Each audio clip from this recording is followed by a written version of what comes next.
Welcome to Super Movie Brothers. Let's start the show. This is a podcast on the Podfix Network. You can check out more shows like it at podfixnetwork.com.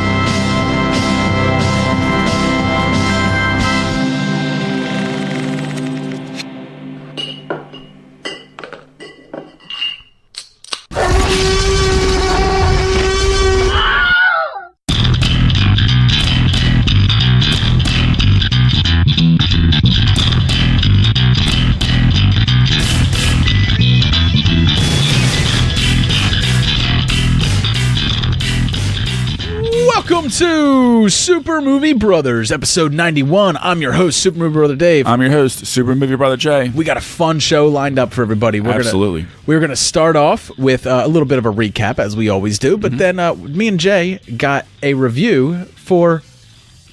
I just signed it to you. Thanks, Dave. Yeah.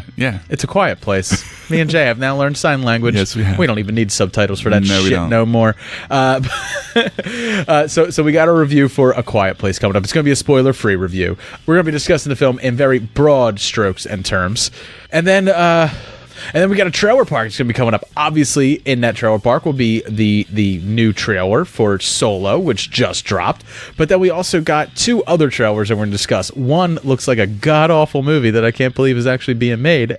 It looks like a sci-fi movie.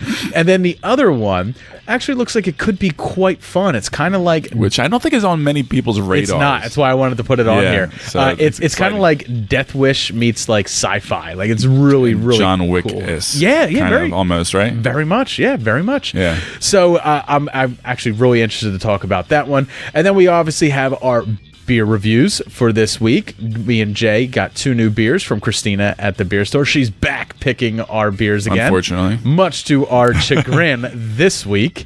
And then we have a drunk scene from a MCU film. It's actually a deleted scene this time.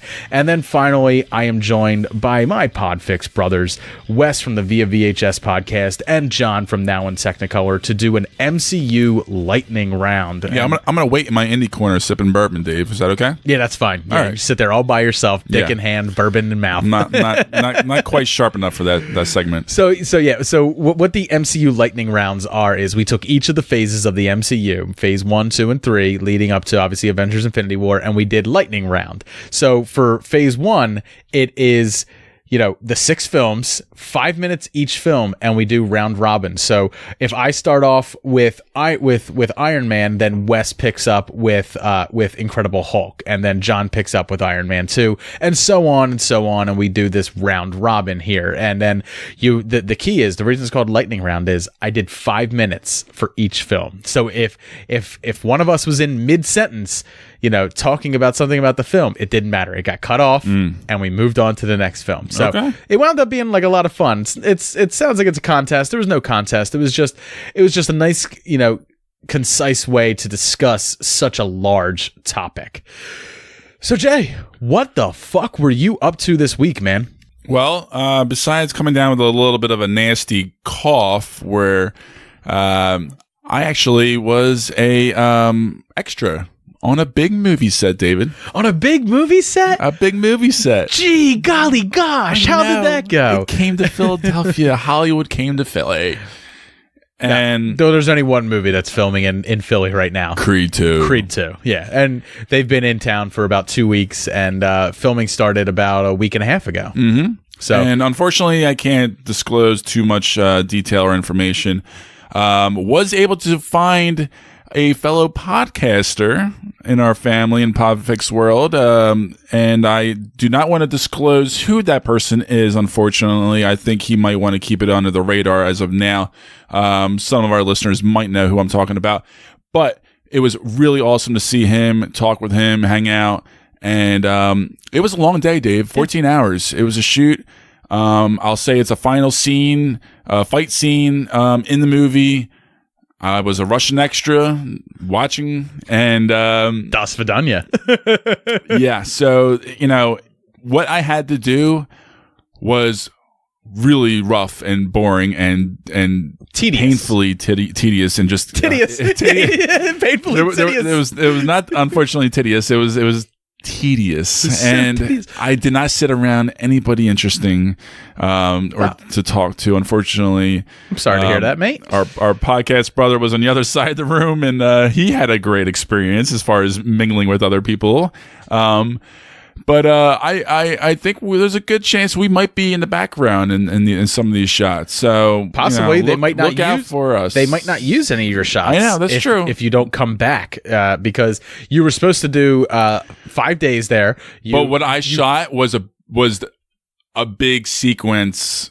I don't know if I should say. Well, I guess I could say. Right? No, it's the final fight. From the entrance to when the bell rings took all day long. Yeah, that's how it works, man. So I think there's a good chance I might be, because the rest of the fight, it's just gonna be all fight scenes, quick cuts. All the other stuff, I might be in the back. I don't know. We'll see. It's all for continuity. If you're not there, they're gonna have to find another 6'7" man to put in your place. Wow. It was a really cool experience, though, seeing how the crew works more than anything. I really, really enjoyed seeing that and how much of a team effort it is. I mean, my God, the guy that was flagging everybody in the parking lot was working inside as well, talking with everybody, doing odds and ends, like trash, like it was literally a team effort. What do you think, when you see like in the credits, like key grip or person or PA, like what do you think they're doing? Well, it was fascinating. Those are all those catch-all jobs, and it was a lot. It's not easy work for sure. But it's busy work and it's important work, and it's interesting to see how positive they are and how much energy they have, and they're all just working together in a really well-oiled machine. You know, so that's pretty much it, Dave. I had a good experience. I would not do it again. That was not for me. I need to be doing more things than just sitting there and. So there's definitely being very, very quiet. So there's definitely no SAG card in your future. No SAG card. Unfortunately, no. That's all right. But yeah, I mean, I think it's a cool experience. I would have liked to have done it. There's no way I could have gotten the time off of work to have done it. And what you were telling me you were getting paid, I make twice that at work, so there's no sense in me, losing days at work to go down there and do it. It sounds like a really cool experience. I mean, did you see Sly? Did you see Michael B? I saw Tessa Thompson. I saw all the stars. But yeah, I'm not going to be saying who. I'm just saying I saw all the stars and a lot of surprises that you'll find out in the movie. But I'm not going to be dropping names. I'm sorry. I'm not getting sued by Creed 2. All right, fair enough. I get that. But like as far as it goes, like, what was it like? Just kind of like being on a movie set, like with like everything going on around you. Like you said, it was boring, but like I would have found it fascinating to sit there and like watch. After 14 hours, it's exhausting. Right after hour 1, you've pretty much seen it all. No, well, I mean, kind of. I mean, a lot of it was a lot of rehearsals. In the beginning, which makes sense, you know, and then, the stand-in guys were doing it and all that stuff. But once things went and got going on, it was interesting to see how many different kind of angles, shot takes, different character takes, for, close-ups, faraway shots, different kind of angles and all kinds of different kind of things that take a long time to set up these different kind of things. And it's all done. What's funny is, and this is all one take. Well, that's the thing too. The big issue was this is all one big continuous one shot essentially. So it's almost like a one shot. They literally did a one shot many times from start to the bell. And then they did a lot of other cuts in between as far as with the characters, like close-ups and like. So here's one of the things that's probably off, right? And that was like when you were there, it kind of seems weird when you see it, but you're watching their entrances, but there's no music and there's no anything, and you're cheering to nothingness. I'm cheering and not making any noise. I have to be cheering and not making any noise, essentially, most of the time. That sounds like fun. So you're silent cheering, So you could literally shout, you can mouth anything you want to say. You could shout anything you want. And because In you're going Russian, to put anything, right. Well, yeah, sure. But yeah. Oi, moi, Michael B. It was it was about like high energy, no volume. High energy Nova. I like that. Like stuff like that, and then they would do like one take with volume, but like it was not that's the thing. often. You found like you find out boring. Me, I would just see Dave, what crazy 14 things hours. I could get away with on each take. It gets dull real quick. I would just see Trust what me. I could get away with. Like I would do like the Donkey Kong. I would just do dances. I'll tell you what, it's not a hard life, but it's not an easy life either. I'll tell you, it ain't easy being it's not an extra. glamorous. It ain't easy being an extra. I always wanted to be an extra on a show that me and Lauren watch. I said I used to love it, but now we just watch it. The Walking Dead. I've always wanted to go down to Georgia to be an extra on the show because extras get to be zombies. The problem is That'd be cool. their zombies are usually pretty gaunt. So I wouldn't fit their, what they would need for an extra, Right. being rotund in shape. So, but Lauren could definitely go down there and do it. But I hear like from people who have done it that like it's grueling, like it's just awful. Like you're in hot makeup, you're in hot Georgia sun, and you're just doing take after take after take of walking through a boggy swamp or just walking through the woods, or even worse, sitting in the middle of a dry, hot like field and like ticks and snakes and like all this problem stuff the actors have to deal with all the time, but the extras have to go through it too with far less far less applause, And their accommodations are not nearly as nice. No. And so when you guys ate lunch, you and this mystery pod fixer, who I know who it is, but because I've seen nothing of him mentioning it on social media, we're just keeping it quiet because I haven't seen I have a weird anything. feeling. I think he wants to keep it a little hush hush for now, Which is fine. But the food sucked. That sucks. You get for lunch. You get one real lunch break, one real food break essentially, and it was like a cold turkey sandwich. A little thing of cookies, chips, banana, fruit. What did you give blood? Drink coffee. I mean, it was like, and other than that, it was just snack stuff. Popcorn. More water, just coffee. That's it. Okay. It was not. Kind of happy I didn't sign up for this. Like I'm really, they clearly like they put you in Not the good. Russian section because Nutri-Grain bars were big winners. So I'm like, oh, thank God, something. So you got put in the Russian section because probably of how you look. You're tall. You're built and stuff like that. I have a lot of Ukrainian I would have in me been. too, so I would have been put in the South Philly section. Like clearly, I would have been in the South Philly section. yeah. So enough of this. It was a great experience. I don't want to get sued again. I love you, Creed, too. Don't Say suit again. Yeah. Again, I just saying, I do not want to be sued. Stay tuned. Stay tuned next week for Jay's sexual by the harassment studio, lawsuit. or yes. No. So other than that, no. I had a nice little surprise birthday party for a buddy of mine, his 30th birthday. That was pretty cool. He was really, really surprised. They had one of my friends actually caught a good video of him. He literally was like stopped in his tracks. He's like, "What's going on?" Like, mid for like a whole minute, he couldn't believe what the hell was going on. He was completely shocked. Riveting. So I didn't do really anything this weekend. Again, when we have Logan, we just kind of chill out, go do little things with her, take her out, do some educational stuff on Sundays. One of the things I really like to do with my daughter is on Saturday it's just me and her, which is fun. We play games and stuff together, and we watch movies together. But on Sundays, when it's me, her, and Lauren, we don't watch TV. So we have to occupy ourselves with arts and crafts and other stuff, or we have to go do something educational, something fun. So this week we took her to a gym. We took her to gymnastics and stuff like that, and we let her bounce around. She they did have bounce houses and stuff for them, and at one point there was this little girl who like was just running and bouncing, and Logan was like jumping, and they collided heads, and this poor little girl, like Logan got hit like in the temple area, like just above it. She kind of like she was a little whiny, but then like I told her you're fine, and then she ran off and kept playing. But the other little girl busted nose, like just busted her fucking nose, just blood everywhere, blood gushing out. We apologized and stuff like that, but really the little girl ran into Logan, so it wasn't really our fault. And the parents were cool. They were like, oh, it's fine. They took her to the bathroom, they cleaned her up, she came back out.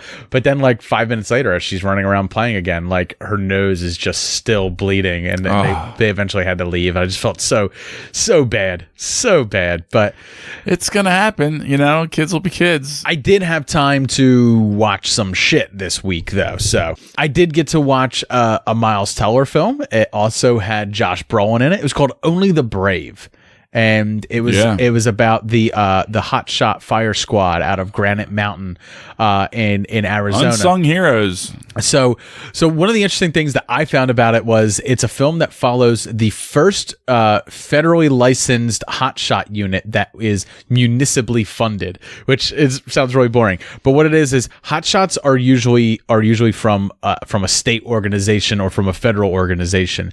These hotshots were actually forest firefighters who were actually hired and paid by their municipality, by the town they lived in.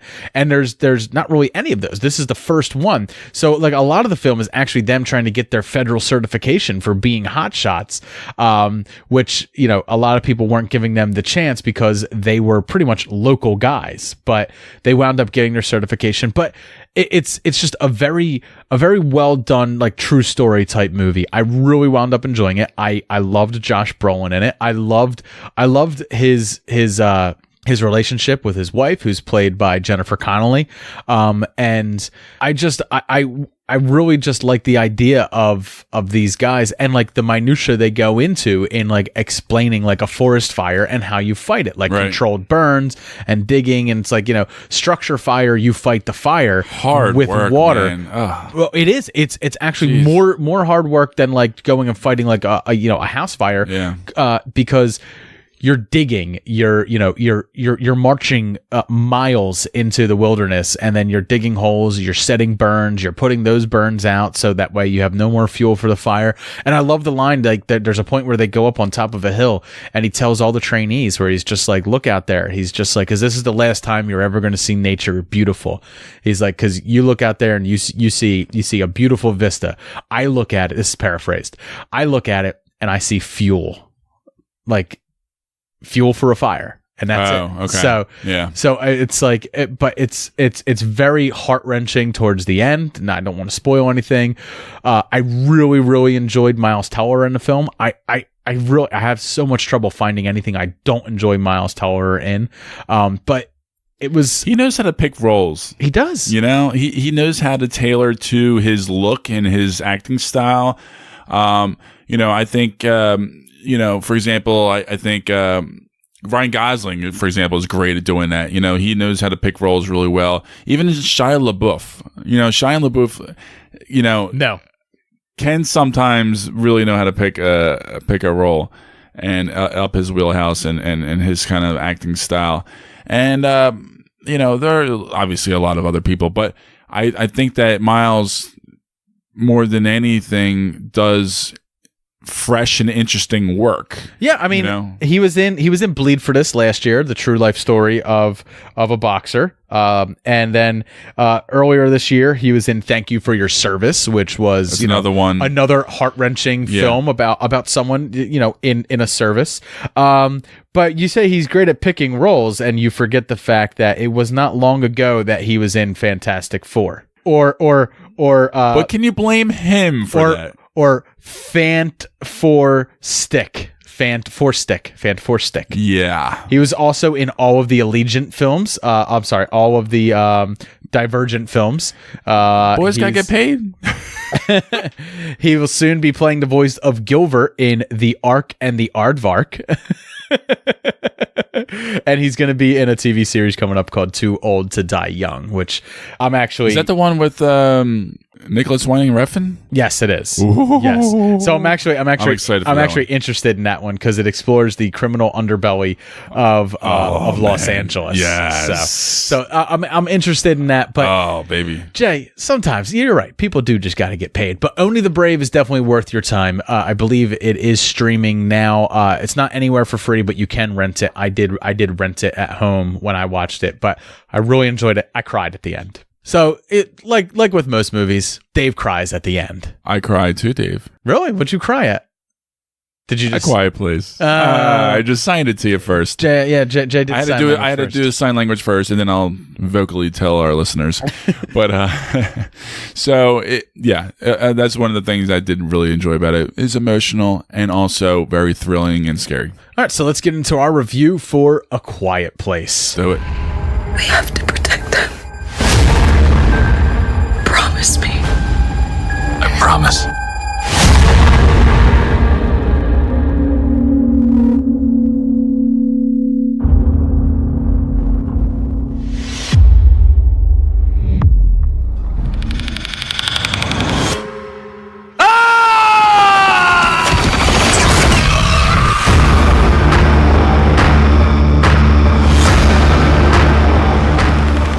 All right, Jay, A Quiet Place.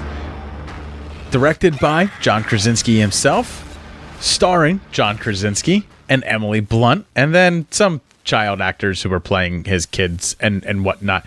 Written by Brian Woods and John Straczynski, as well as a slew of other writers, Scott Beck. But this is a film that follows a family living in kind of like a post-apocalyptic rural America who are trying to survive creatures that hunt by sound. Right. So one of the things that like I found odd about this, not odd about this film, is, but I honestly I know it goes into the hook of the fact that like the film is done almost in silent. Like, Well, how do you think it just starts? I mean, it's a cold open. it is. No, I like the way 87 days in from when the creatures I will say this. arrive. They did a good job of explaining why these creatures aren't easily defeated, given the fact that these creatures have a clear evolutionary disadvantage. Like the creatures in the film, there are creatures in the film. That's not spoilers. No, I think the trailers have finally spoiled that enough now. But the creatures in the film, they talk about the creatures are heavily armored but they hunt by sound. But for me, like, that wasn't enough. That they just hunt by sound. They hear something and just go for it, right? Like, I wanted to hear like maybe they were echolocating or stuff like that. Like that's something you can understand. It's something you can get behind. But I think the thing is, like, it was still so early, and it was hard for anybody to be able to communicate because of the fact that you can't make a sound, and so many things in this world make sound, and you really just cannot do it in order to survive. And it was one of those things where this is just a story about a family trying to stay together and survive. my point is, it's a concept that has some holes. Like there's some holes in it. You can't be completely silent. Like, and there's a big thing going around online. Like, what do you do when you fart? That makes a sound. Well, Do you have to like spread your cheeks apart to let like a little airy like go out? So that way you don't just let out a big. well, I don't make. I'm not a noisy farter, Dave, so I don't have that problem. I will survive. You'll survive. Noisy farters don't make it. It's but there's some like things. So many things make sounds and stuff. Like these creatures must have ADHD. They must be distracted by every wind chime, every creaky branch, and everything that falls in the wood. If a tree falls in the wood, who hears it? Those monsters. That's who. But other than that, that's the type of stuff that you think about after you've seen the movie, and you're like over analyzing it, and you think about it too much. Mm-hmm. As the film as a whole, I really enjoyed. I had a great time with the film. I didn't have a great experience in the movie theaters though, as is true to my name. Boy. We actually went to a different theater than we normally go to. We went to the one that's like right down the street, and we never go there because we've never had a good experience there. But we went there because it was convenient, and we were seeing it on a Monday night, so we just wanted to get home from work eat a quick dinner, and then get there. We didn't want to drive 20 minutes to the better theater that we actually like going to. But we went there, and the movie starts. Silence throughout the theaters. This person was not talking. And then out of nowhere, it's unfortunate, but a lady brought her kid, and the kid kept going, "I'm tired. I'm cold. I'm hungry." And he wasn't like screaming it out or anything. He was just saying it like the way I'm talking to you right now. Right. But Not the fact is, whispering. and if it was in a blockbuster, if this was going on during Avengers Infinity War, I never would have known that he was saying a fucking thing, because everything is so loud. But this film is so quiet and it's so tense. Like all those moments, I ended up just being like, just shut the fuck up. Just shut the You fuck up. kind of get robbed from the experience almost. A little bit, yeah. Yeah. I give it to Lauren. She kept her cool, because normally, like, this is the type of stuff she starts like losing her mind over. But she actually was able to drown that out this time, and more so than I was. Like, I was like, just stop. But at one point, like, the entire group of people down there just uproariously started laughing about something. And it was right after something that happens in the film in the first 5 minutes that I said to you was like kind of bold and disturbing. They laughed at that point, and I was like, oh God, I'm in for it. And it went through the entire film. Every really quiet moment was the only time I got a respite from it was a scene that was near a waterfall, which was quite loud. Right. Well, I don't knock the film for any of that. I do want to point out that the female girl, she actually is deaf in real life. She plays deaf in the movie as well, but she is actually also deaf in real life, and she also was the star of Wonderstruck, last year's Todd Haynes film that little people have seen. I still have yet to see myself, actually. I believe it's a black and white silent movie. I'm not exactly sure. I think it might be, though. Her name is, I'm going to probably butcher it. It's Millicent Simmons. Millicent Simmons. And she did a fantastic job, and she had an interesting dynamic between Emily Blunt and John Krasinski, playing mother and father. And it really got to me, because I'm not sure if our listeners know this, but I'm actually deaf in my left ear. When I was a kid, they said I had 20% hearing, which is pretty much nothing in my left ear, and nothing works. No hearing aids work, no nothing, no surgeries. It's, I believe, inner nerve damage.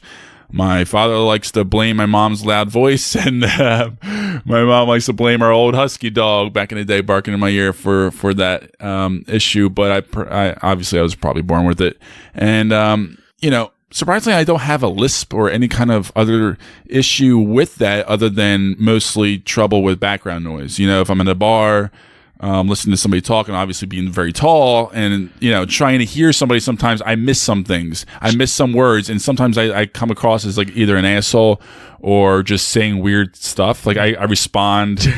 Jay's the opposite of a close talker. He's a close listener. Like when you talk, like he gets really, really close to you if you're in like a loud space. I kind of turn my my right ear closer to the person, and I'm so unaware of it. I'm just very used to it, and it's one of those things where I try to remember to bring it up and mention it to some people when the situation arises. Jay really likes it when I play the audio really loud in his ear and bust out his. No, I don't like that, because I only have one ear. God damn it!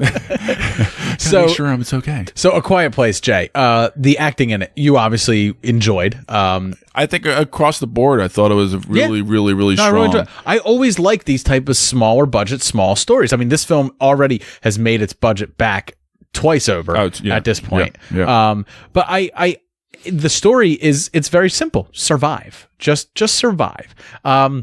There's little moments here and there that I enjoyed. There's other ones that I found to be a little bit, didn't really service, and not even the story. Just like, I like seeing survival, right? Like I like seeing like what they do to survive. But there was a few scenes where I felt like, it dragged a little bit in some of those quieter scenes. It really doesn't pick up until the end of the second act, as this film really start picking up. We do have like a big bold opening, but then it stays pretty quiet, and we get into kind of like the family dynamic. And you get to see how the family dynamic is, and actually how they survive, and how they kind of communicate, and how they play. At and one do point, things. I said to Lauren, I was like, "Oh, that's quite sexist, right?" Of John Krasinski, like his character, the father, doesn't take the daughter fishing because she's going to stay with the mom and do the housework and stuff like that. And I was like, "Man, that is really sexist." And then like we get an explanation for that, and then I was like, Right. "Oh."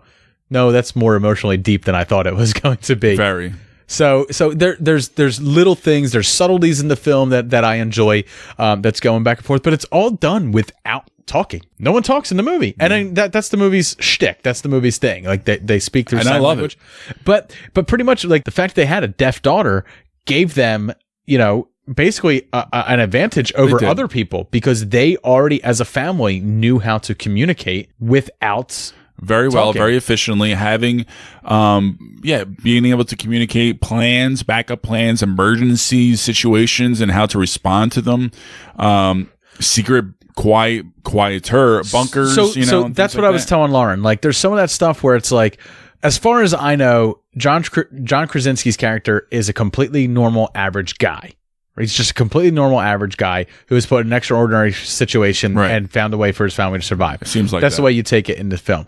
But for me, I want to know a little bit about him. Obviously, he was some sort of engineer because we see him messing with mechanical things. We see him messing with electronics and stuff like that, soldering. So he has some knowledge. He has some know-how into this.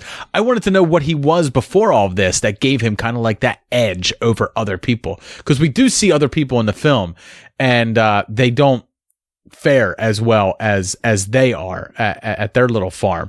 Is that farm theirs? It's stuff like that. Like, it's not that I need explanation for it, but I would have liked hints towards it throughout the film. They do not tell you where these creatures came from. They hint at it very heavily, but they do not outright tell you where they came from. There are some Easter eggs sprinkled in very quickly in the background on, say like a whiteboard or paper clippings or something like that. One of them we can see in the trailer where it says "Angels of Death," meaning they came from the sky. But it's just those little things that I find wondering. But I realize that I'm only asking those questions because I'm enjoying the film. Right? Like I only want to know more. I understand it, but I only want to know more because I am enjoying it. I understand that, and it does open up. I don't want to say this right now, but it's a possibility. They could open up a whole, continuing films. You're thinking with this like kind of franchise, like a Cloverfield franchise, sort of. Yeah, I mean, and you can explore that. I mean, it could be interesting. It could be. I don't want to, but I don't think I don't want it to. But with this kind of money, it might. I don't think. But it at the same that. time, it's not going to be as strong. I really don't think you can deliver the same kind of punch that they did with this film. Well, they've tried to do it twice now with Cloverfield, and while we all really enjoyed Cloverfield, 10 Cloverfield Lane, that actually wasn't a Cloverfield story. That was a script that was bought by Bad Robot and turned into a Cloverfield story. I heard there was a rumor that this could have been turned into a Cloverfield film as well. Oh, I'm glad they didn't. I know. I really am, because after Cloverfield Paradox, which I enjoyed parts of, I enjoyed things about it, I didn't really enjoy the film overall, and I definitely didn't enjoy its ham-fisted way of fitting in Cloverfield. But the difference between 10 Cloverfield Lane and Cloverfield Paradox is that Cloverfield Paradox was a practical finished film that they bought and then retroactively and did reshoots to make it. I practically forgot all about that movie already. Yeah. That's how forgettable it is. And you forget the fact that there's another Cloverfield coming out later on this year. I don't think anybody really cares anymore, Dave. No, not really. No. But this film, for me, like, one of the things that like I always look for in a creature feature where you have a film that has creatures is the creature design interesting? And for me, not really. I didn't find a creature terribly interesting. I did like the fact that, like Jaws and like other creature features, they took the time to wait to show it to you in its fullness. But as far as creature design, still the fullness is very quick. It is, and there's only one real sharp, but to me, close-up image. But to me, it looked like a stick figure a brown stick figure with a head with multiple flaps on it, like an ant almost. Yeah, of sorts. Yeah, like this head that has like multiple sections that opens up and stuff like that, and then a row of sharp teeth, and then like that's all it was. It's very simple in its design, but for me, I just felt like that they really didn't punch that design home, because in Alien you don't get very many good looks at the xenomorph, but I'm still floored by the design of that creature. And this, not so much. I'm not really floored by the design of the creature, and that's one of the things when you have a creature feature, you want your creature to seem menacing, and in nature it does seem like a menacing creature, but when you see it, you don't really get that awe from it. You don't really get that fear from it just from looking at it. And that's one of the things. The only reason I was afraid when the creature showed up was because I know what they're capable of, because they've shown it to me now. And the silence still, and knowing that goes to build tension just throughout the entire film. Right. The silence just it really winds up, because it's so silent, you wind up leaning forward in your seat feeling like you're going to hear more and stuff like that. So when a the jump sound scare mixing happens, was fantastic though. I it thought was. Overall with the film they did a really good job, and actually even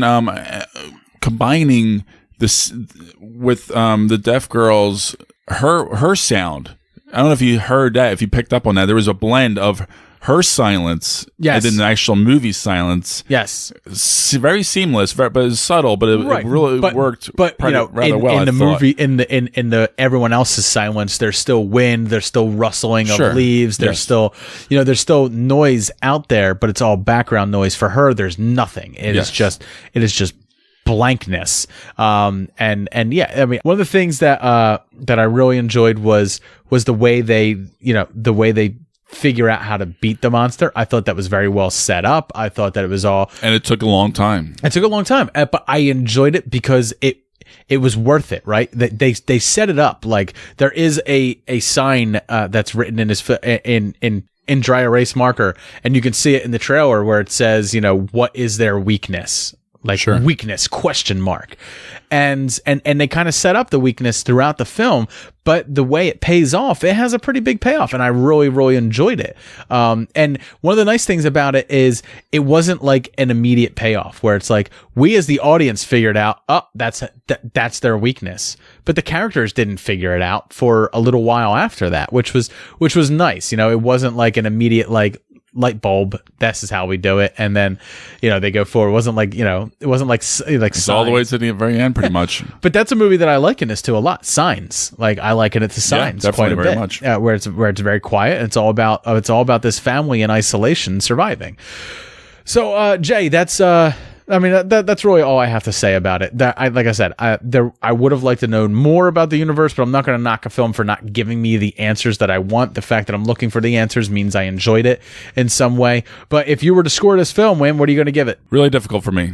I feel like I want to give it an A, but I'm going to give it an A- because there were some story plot points that were not quite as sharp as it could be, and also the creatures itself were not the greatest. No. And I think those are pretty much the only knocks that I have. Overall, I love the film. I mean, this was right on my alley. It's my kind of scare movie. It's my kind of thrill ride. This is definitely a strong A-, borderline A for me. It's very strange. It's I really, really, really enjoyed it, and it had such an emotional punch for me throughout that worked on many, many different kind of levels, for the parental setup, the child setup, her being deaf, the certain particular deaths throughout the movie, all kinds of things like that, where, it all worked for me. And the very last scene, some people might like, some people might not like. I really dug it. It was fun. One of the things I'm remiss about is that there's multiple areas of tension. Tension builds and then it releases, and then it builds and then it releases. I would have liked to have seen the tension just continuously build and build and build and build, instead of teases. Right, exactly. Right. I thought it could have been that added to the A- was mostly because it did fall into a slight formula-esque trappings. It definitely did. By the third act, you were into a formula at that point, and you were definitely not painting by numbers, but you saw where it was going by the second act. Like I knew the ending the way it was going at a certain point. I knew who was going to make it and who wasn't, and I knew how they were going to get out of it, and that's not to the film's detriment at all. But I would have liked to have seen a better building of tension throughout it. I really felt that at some points you got these large moments of tension, and then that release, and then so when you start going up and down like that, you know, instead of just allowing the tension to continuously build, you don't you kind of become numb to it at a certain point. As far as the creature design goes, we already talked about that. I'm not crazy about the creature designs. I really enjoyed all of the characters in it. I love the acting. I really enjoy the style that they did. I really enjoyed that they did something different that hadn't been done before. You know, just a film that was this silent, that really just lived off of facial expressions doing the acting for you. Like, it was bold. It was definitely bold. Yeah.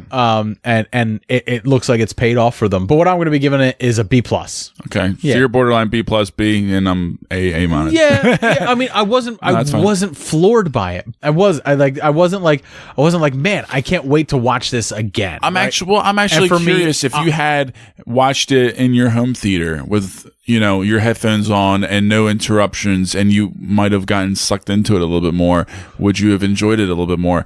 That's a possibility, because I think that's the weird thing about this movie is I think that does play a part. It does, but also there's something to be said for this film having the movie theater experience, where it's very rare. Like, you will say, like, this is a film that I would only ever want to see in theaters. For me, I don't buy into that. I do believe that home theaters have come far enough that you can watch a lot of films and get enjoyment from them in your home. This is one of those films that I would say that no, I think this film only exists in the theater. Maybe when it gets a wider release and it comes out on home video and stuff like that, I'll watch it again here in the theater with the headphones on and stuff like that, and having zero distractions and stuff, and I might get more out of it. But I think this is one of those films that if you're in a quiet theater with other people and you feel the shock of other people when you feel shocked, like that builds you up as well. Like, it's kind of like justification for your own emotions that are. No, I fully understand that, and my experience in the theater was very good, and I just feel bad that again you had a difficult experience, especially with this kind of genre and this, well, not so much genre, but this type of movie. And, the premise that it relied on. So. Yeah. All right, Jay, that's going to do it for our review of A Quiet Place. I'd like to know what other people thought about the film. So reach out to us on Twitter @SuperMoviePod. Let us know what you thought. But Jay, we have a trailer park to get into.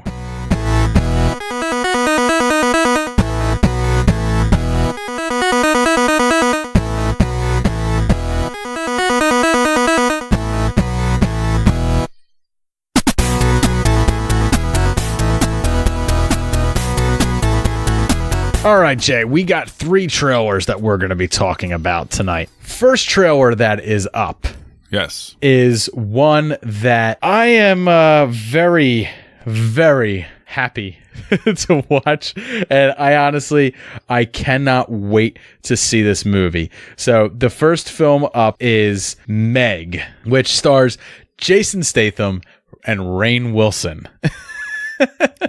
Fuck this shit.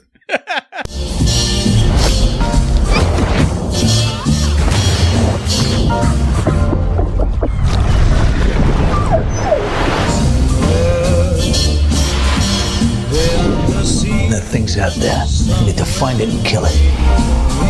Why don't you just put a tracker on it? Did you guys ever watch Shark Week?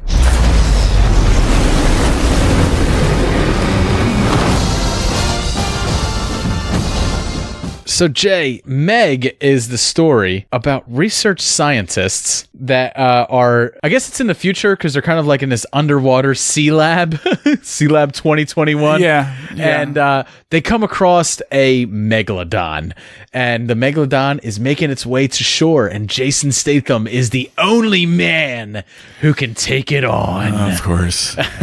Because we've seen Jaws, Jay. That was a 25-foot great white shark, a great white shark of large proportions, but is quite possible. And it eats a bunch of people in the sea town, which unlikely, but possible. Meg, completely unlikely, completely impossible, and all around awesome. It just looks so I hate it. You know why? So know good. why? Because it with this kind of fucking movie, you need to have either one way or another. Either be extra fucking cheesy and just know it, or go the opposite way and do the Jaws route and actually try and make a genuine, really dark, scary nail-biting thrill. And this kind of falls a weird middle ground of like, you're trying to be serious, but at the same time, you're doing a lot of corny cuts of the shark that are just a little on the cheesy side. And then, it's a little all over the place, and it doesn't know where to find its right tone. It's Rampage meets Jaws. God. I will definitely not see this in the theaters, but I do not mind, definitely watching this as a fun drunk film to watch. Like, more than anything, get drunk and watch it at home. I am curious to see how Jason Statham fights him. I'm kind of curious to see what Rainn Wilson does outside of the office. How does Jason Statham fight him? I want to see him. Oh God, on top of that motherfucker. I don't know what the hell. I don't know. I mean, I have no idea what the hell is going to happen with this film, but it's just bonkers. I guarantee you, I can't believe they made this. People are going to see it because of the Statham. Of course. Me and you may not be interested Shark in it. sells. Statham sells. Why this isn't on Sci-Fi, I don't know. But it's going to be all over Sci-Fi in a year. Give it a year. Our next trailer, Jay, is for a Blumhouse film, which is the horror film production company that's been behind, Insidious and Saw and Happy Death Day, I guess, is something that people really enjoyed. They have they have Truth or Dare coming out this year that people are really interested in. But I found this trailer while going through some trailers online, and I'm actually really, really interested in it. I need your permission to operate independently. Permission granted! Thank you.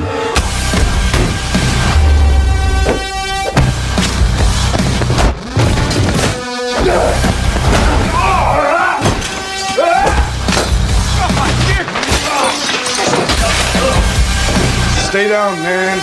Spam, he's got a knife! I see that. We have a knife too. You now have full control again, Gray. So this film is called Upgrade, and I'm really actually looking forward to it. Dude, this movie looks sick. I mean, it looks so fun. Kind of a weird mixture of John Wick and sci-fi, with humor and style and action and unique kind of weird fighting ways. Yeah. It was really fun to watch. So for me, like, it's kind of like the story of Death Wish. A guy's like wife gets killed, and he's left paralyzed, and he's given this microchip that gets attached to his spine that stimulates growth and repairs his spine, but also it has an AI in it that controls his body for him. But it becomes sentient, and it works very much like Jarvis works for Iron Man. Yeah, it talks to him in his head, only he can hear it. And it starts revealing to him the things that he never noticed about the crime by scrubbing through his memories. And it winds up, it's called STEM. STEM is the AI that's inside of his body that allows him to track down the criminals who killed his wife and basically kill them all. So it's kind of like this Death Wish meets like Black Mirror, meets like this. Yeah. It's kind of cool. It's cool to see Logan Marshall Green in the role, and I hope this does well, because I feel like, He's one of those actors that Hollywood has given a lot of shots to become a star and hasn't quite made it. And I think this might work for him. And this is directed by Lee Wanell. He's the director. He's mostly a writer, Dave, in the Blumhouse world, and has one or two features directing spots, but mostly he is a writer. Right, and he's a big time producer for the Blumhouse films too. So this isn't one of the ones where like they're just producing it and stuff like that. This is someone who built Blumhouse from the beginning behind it. Yeah. Which, as we've seen with Blumhouse, they obviously make franchises out of stuff like this, like The Purge. Like The Purge was a huge film for them, and it's obviously spawned a slew of sequels. He was in the original Saw film, and was the writer on the original Saw film, the main writer. He's the one that kind of came up with the concept for it with a short film that he wrote back in 2003, and in 2004, he made. So this is basically like Blumhouse's top writer, and it's not his first time directing, but it's kind of interesting that they have him direct. The only film he's directed before this was Insidious Chapter 3. And from what I heard about that one was he only directed that because they really didn't have anybody else. They kind of lost their opportunity with someone else. So he wound up picking it up and directing it. But I'm very interested in seeing it. I've liked some of Blumhouse's stuff, so it's hit or miss. I'm not a Blumhouse guy. That's just not my world. It's not my kind of movies. I pretty much have probably seen 5% of the movies that they make. So, but this looks more up my alley. It's a lot more fun. It's a more intriguing. You got guys with guns inside their arms. You've got like everyone has it does take place in the future, so there is that level to it where it's like but it has that underbelly kind of dark stylized look about it where it's not too futuristic but just enough where absolutely it's definitely intriguing and relevant. I'm definitely interested in seeing it. All right, Jay, the next trailer that we got coming up, the biggie, is the big one this week. It is Solo, the final trailer. You're after something. Is it revenge? Money? Or is it something else? You look good. A little rough around the edges, but good. Heard about a job. Big shot gangster putting together crew. I'm a driver, and I'm a flyer. I waited a long time for a shot like this. What do you think? Well, what do you know? You got a line on a ship? Yeah, I know. And for me, Jay, that really sums it up. What did you think? No. Yeah, that's what I thought. It really doesn't do a whole lot for me. I'm going to be honest, like nothing about this film, none of the marketing, obviously none of the behind the scenes stuff has really got me excited for it. This trailer is finally the one that did it for me. You like, oh, no. As a film. Don't get me wrong. Day one, I'm going to be there. I'm going to see it. Obviously, it's a Star Wars story, but also I am interested in its story. I am interested in it. The problem is I feel like I know it already. And I know I've talked about this before, but I feel like I've gotten Han Solo's story through exposition through the other films. Right. And being someone who has read a lot of Star Wars, ancillary material, I know where they're going with a lot of it already. See, coming from the average moviegoer who's not a big Star Wars nut angle, it looks like it could be a good fun movie, almost like a Western type of movie. And the only thing that I am still not 100% sold on is Han. Alden Ehrenreich, or whatever the fuck his name is. Alden Ehrenreich. Okay. Alden Ehrenreich. Henrik. His line delivery is not selling it for me whatsoever. It sounds very corny. It sounds very scripted, very not for me, not organic. And again, we get another thing that is like a callback from the original trilogy. Like in the other trailer we had Everything's Perfectly All Right. We're all fine. We're all good. And in this one, I got a bad feeling about this, but he said I got a good feeling about this. So you know what? It's actually exciting though. Chewie might have a better story arc than Han, than any other movie, and then say better than Han in this movie. Well, yeah, because we do see him embrace another Wookiee at one point, and that's obviously something that happens after his rescue with Han.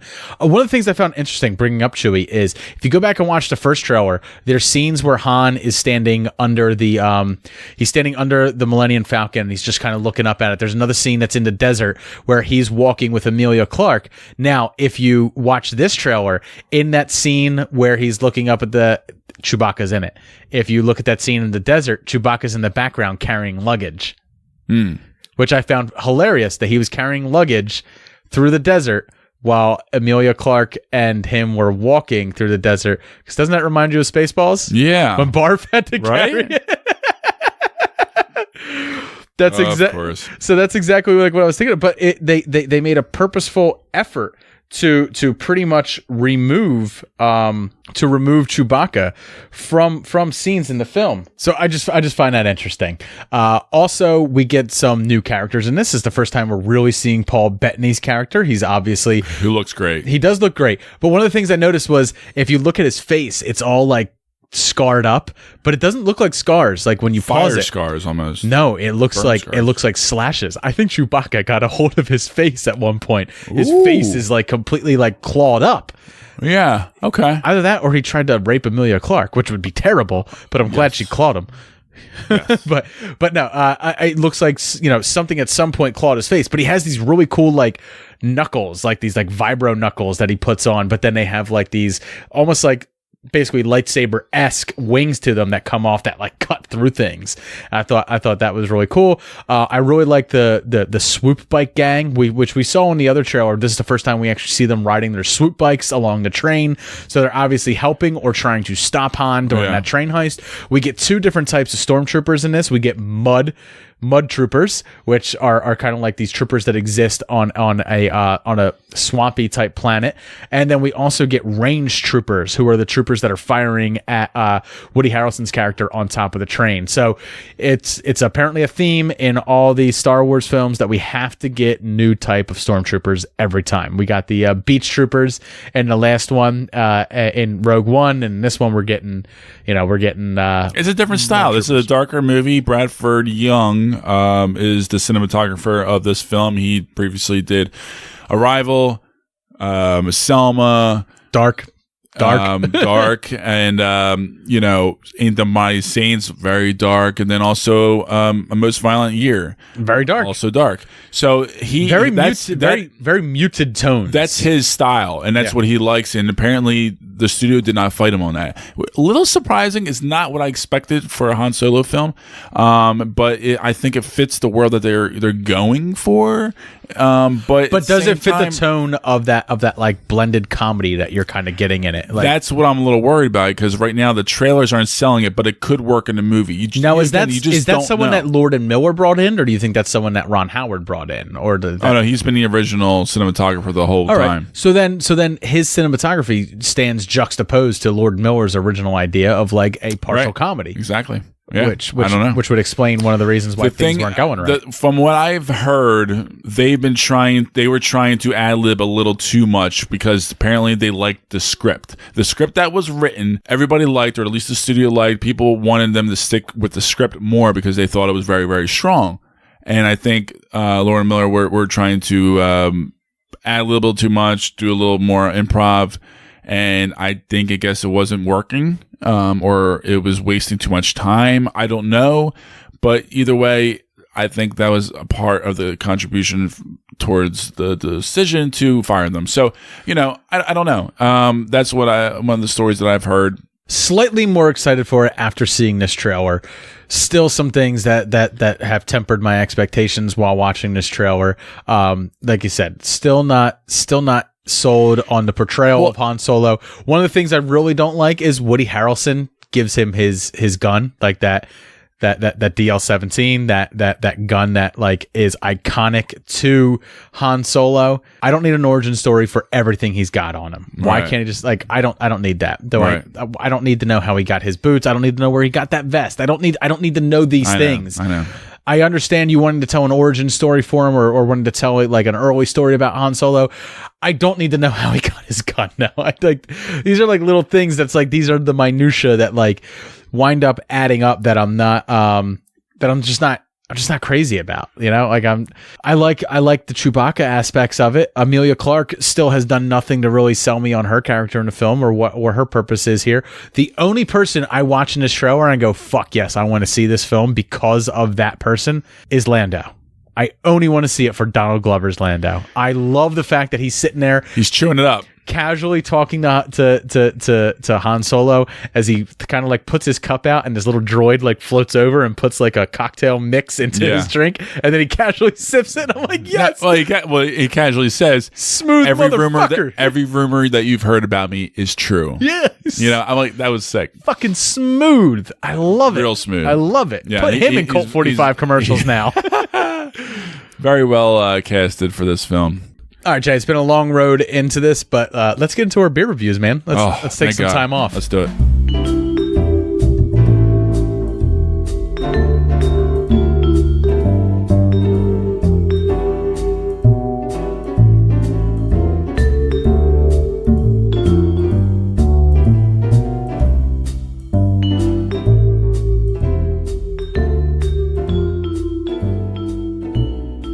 Welcome back to the beer segment. Me and Jay got 2 beers that we're going to be reviewing for you.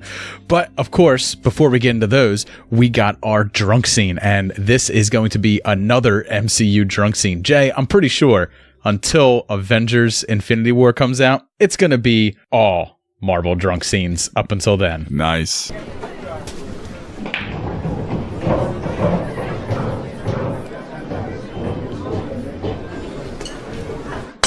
Another!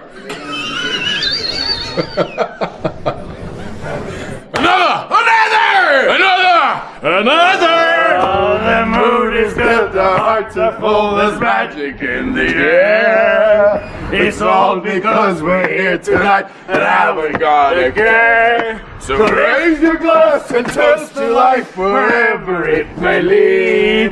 Tra-la-la, tra-la-la, a friend is fine indeed. Tra-la-la, tra-la-la, a friend is fine indeed.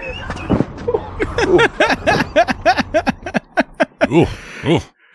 So that is actually a deleted scene from Thor Ragnarok. That is when Thor and Selvig go drinking at the bar. So mostly everything that's now, there. don't you wish that was in the movie? I do, right? I do, because that scene where that scene picks up now is when Thor's carrying Selvig over his shoulder and brings them into the diner, and Selvig's like all hung over, and he's like, he drank, he fought, he honored his ancestors. But yeah, I do wish that. I would do wish that. Damn it, Kenneth Branagh. Just cut it. Yeah, well, it's a fun scene. It's a fun little scene. It's a fun scene. You can always check it out if you haven't seen it for yourself on the deleted scenes for the original Thor Blu-ray or DVD. So Jay, we got some beers to review, man, before we get into our MCU Phase One recap. So why don't you start off with yours, man? It looks interesting for sure. Well, we have another round of Christina picks, and I think she is trying to have us go to a different beer store, I think, after this. I'm not exactly sure. Are we retiring from Christina? She certainly picked one of my least favorite type of beers for me, so. I have the Dogfish Dragons and Yummy Yums, or Dragons and Yum Yums. Sorry.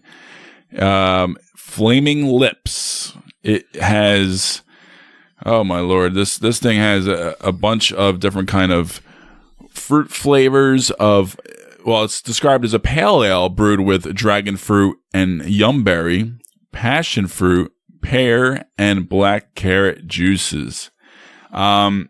First sip, this is going to get you. Kind of like anything sour, because it does have like a bitter sour flavor to it, and it does not have too much of an alcohol kick to it. However, it is a weird balance of different kind of fruit juices. I mean, and flavors. And I don't know exactly what kinds. I mean, I never really had all these fucking flavors before in my life, but it's not anything that I enjoy or like, and it's really kind of rough to throw down. I don't know even how to grade this because I don't like it. It's just one of those things. I'm thinking like 1.5 or a 2, maybe a 2, maybe. I don't know. I just don't like it at all, and I don't want to give it a bad grade just because. But it's you know, I think some people might like it. Apparently, I think she does. It's 6.5 alcohol by volume, and I do not recommend getting this. Possibly some ladies out there, perhaps, who don't like a beer taste, who might like something a little bit different and a little bit more on the fruity side. Or even I don't know, but this is definitely not for me. I'm going to give this, I'll give it a 2. Fuck it. I'm feeling friendly tonight. All right. I just tried your beer. It's extremely fruity. It's like a ruby red type color too. Like it's very, very red. But I didn't expect it to be so banally kind of sour, bitter kind of flavor. I expected a little bit more of like a fruity kind of flavor, like a sweet kind of flavor. And you don't really get that so much. Yeah. I mean, it definitely tastes like a fruit tea, like almost like a raspberry. Like there's definitely raspberry in that. And that's probably what gives it its red flavor. I'm not crazy about yours myself. But I would drink that probably before I drank the one that I have. So I have the Philadelphia Brewing Company Kilty Pleasure Scotch Ale. Oi. You drink it, it makes you want to slap your mother. So this beer is 10% alcohol per volume, and it is obviously a Scotch ale, or wee heavy. Oh, baby. So this thing has heavy notes. Well, first off, it's 6 malts. So 6 different types of malts go into making this. And it has some definite, notes of molasses and vanilla. So it has like all of the characteristics of a decent porter. But then it has that Scotch finish like that, which I don't like in my beers. I don't like that overly liquor flavor at the end of my beers, but this certainly has it. And it might be from the heather or the hops that gives it that bad aftertaste for me, but that are also in it, but I'm just not crazy about it. Oh boy. So it doesn't have that good Scotch flavor to it. No. Okay. No. I've never liked Scotch ales. Like they're just not something that I've had quite a few of them, and I never really liked them. I haven't had too many of it. I'll try some of yours. But I mean, I'm going to be giving it, honestly, the flavor up front is good. Like I like the flavor up front. I'm really down with it. It's that aftertaste on the back end that just really, really gets me. It's like I take a shot every time I take a sip. And that, to me... So this tastes like heaven compared to my beer. Well, let's switch beers then, because that one is 10%, and I got to be up at 6 o'clock in the morning. Fair trade with me, I'll tell you. I'll take that. So I'm going to be giving mine probably about a 3. Yeah, about a 3. I can respect, I don't want to knock a beer because I don't like the style of beer. So I can really respect the fact that it has those vanilla and malt notes like heavy up front. I can really respect that. I think that's blended really well. It's just that heavy Scotch flavor at the end that I'm just not crazy about, that I just can't get down with. I actually think it's kind of on the mild side. Like it doesn't pack as much of a punch as I expected it to. I don't know why. Yeah, it could be just the dragon fruit bullshit on my mouth. It could be the fact that you also drink bourbon while reviewing beers. That's a good possibility. Yeah, kind of dulls your taste buds. I drink liquor seldomly. Like I like to have a glass of Scotch. I kind of drink every now and then, but bourbon along with beer quite frequently. So that is going to do it for our beer reviews this week. So coming up next, I am joined by Wes from Via VHS and John from the Now In Technicolor podcast, and we are going to do a lightning round on the MCU Phase One.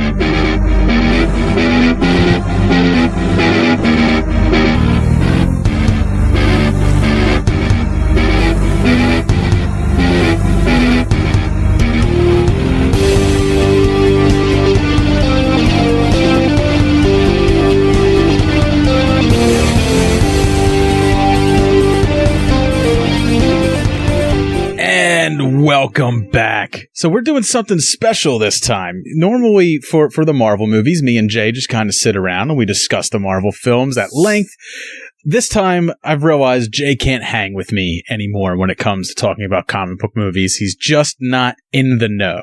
But luckily, I have a pool of friends over at the Podfix Network, all who are in the know, all who come with varying different likes, dislikes, and level of fandom. So joining me tonight to talk about Phase One of the Marvel Universe is John from Now In Technicolor. How you doing there, John? Oh, not too bad. You know, just being a terrible dad and shit, and enjoying this, man. Did you teach your kids to stop wiping their ass yet? When Child Social Services comes, you want those kids ripe.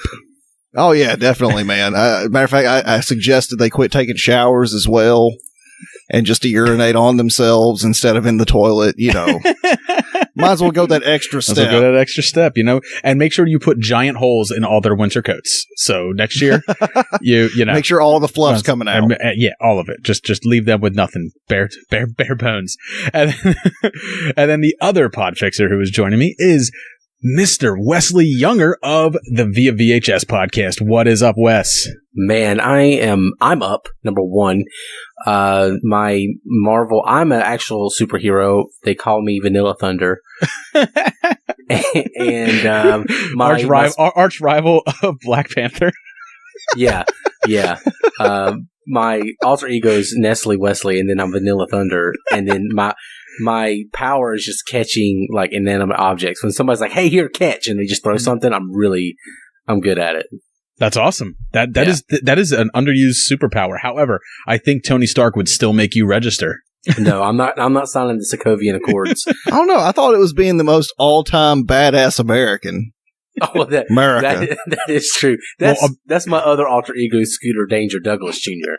And he swims in steel flavored shark suits and rock climbs naked. But that's a whole other thing. All right, Wes, if anyone wants to look up Scooter Douglas Danger. Scooter Danger Douglas Jr. You can look that up on YouTube, right? Just type that in. They'll find it. Don't. But yeah, it's hilarious. Do it. You should definitely check that out. Do it's it, listening audience. Yeah, just do it. It's fine. Now, Scooter may like to do a lot of dangerous things, but he's no dummy. No. So you make sure you get you some insurance. Get some. Get some. All right. So we are going to be talking about Phase One of the Marvel Cinematic Universe. So that is Iron Man, The Incredible Hulk, Iron Man 2, Thor, Captain America, and the Avengers. So the way I decided to do this was we kind of have to keep it short because we only really have a half hour in the final segment of SMB. So we're going to do like a little bit of a round robin. It's going to be 5 minutes per film. And we will start with each one of us. So to start off, I'm going to start off with Iron Man. Wes will start off with Incredible Hulk. John will start off with Iron Man 2, and so on throughout this process.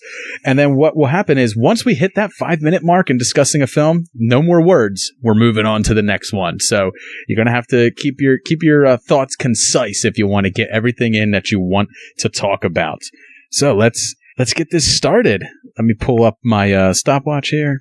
All right, so first up is Iron Man. Came out in 2008, directed by Jon Favreau, and obviously starring Robert Downey Jr. And me and Jay were talking a couple weeks ago when we did our top 5 Marvel films that I don't think the MCU or this film would be as poignant as it was in the Marvel Cinematic Universe if it didn't end with Tony Stark saying, "You know what? I am Iron Man." Because it just completely changed how everyone would perceive a superhero film. No secret identity. No, Marvel literally came out of the gate saying, "We're different. This is going to be different. You're in for a ride." And they used their most charismatic character to do it. Now, he's not charismatic in the comics, but he is now as a result of this film. This film actually changed his portrayal in the comics, and I think for the better. So, there's just so many great things to say about Iron Man, but mainly it all comes down to Robert Downey Jr.'s first time out as the character. I agree. Yeah. It's the thing is with that movie is,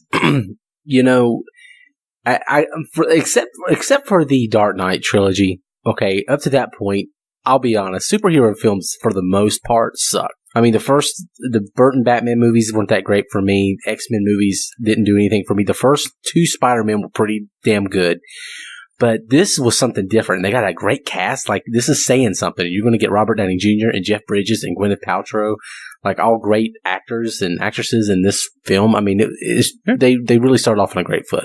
And they also started you off feeling like you were kind of part of a larger universe the second they added S.H.I.E.L.D. And if you were a Marvel fan, you know exactly what Strategic Intelligence Enforcement Logistics Division was.